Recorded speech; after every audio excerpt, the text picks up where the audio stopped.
I negozianti non hanno l'obbligo necessariamente di richiedere il Green Pass all'ingresso dell'attività, ma possono a loro discrezione svolgerlo a campione esclusivamente all'ingresso nei negozi. Stefano Rolla, il presidente di tutti i commercianti, via Alghero, via Garibaldi, via Manno, dal 1 febbraio serve il Green Pass col tampone per poter entrare in tutti i negozi.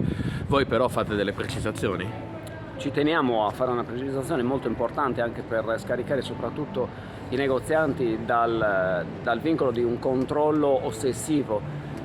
Quindi è stato il governo, in realtà non facciamo noi questa precisazione, è stato il governo con l'ultimo DPCM del 24 di gennaio a specificare che all'interno dei negozi i controlli del Green Pass verranno fatti a campione. Cosa significa? Che non tutte le persone che entrano nei negozi avranno il controllo del Green Pass, perché non è possibile controllare a tutti quanti contemporaneamente il Green Pass, perché altrimenti ci sarebbe bisogno di una persona che fa solo quello all'ingresso di molte attività, quindi ci vorrebbe un dipendente apposta per fare il controllo, cosa che ovviamente non è possibile fare, soprattutto in un periodo di crisi ci manca solo dover aggiungere anche un altro dipendente. Quindi il governo ha specificato che questi controlli verranno fatti a campione, quindi è possibile che entrerà una persona, 10 persone, e si faccia il controllo su uno, perché magari c'è solo un dipendente in quel momento che può gestire una persona e non ne può gestire 10 contemporaneamente. Così però voi non passate guai?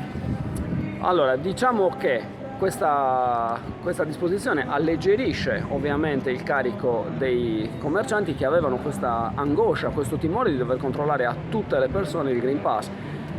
Questo invece non si deve fare, non è che non si deve fare, si può evitare di fare, ed è molto importante per dare un po' di respiro anche mentale ai commercianti, forse anche ai clienti, io direi. Quindi ovviamente rimane l'obbligo della regola, nel senso, chi non può entrare nei negozi, non è che io posso cambiare questa decisione, è un alleggerimento solo della disposizione. Però se dovesse entrare poi un controllo delle forze dell'ordine e trovare una persona all'interno delle attività senza il Green Pass base, sarà un problema del cliente, non certo dell'esercente, che magari non ha potuto in quel momento fare la verifica. C'è comunque un po' di ansia, un po' di timore, perché i controlli comunque, lei dice a campione, come specifica l'ultimo DPCM del governo. Esatto. Li dovrete comunque fare. Allora, molti faranno di sicuro questi controlli, sarà a discrezione ovviamente del negoziante farli nei modi e nelle possibilità che gli sono più congeniali.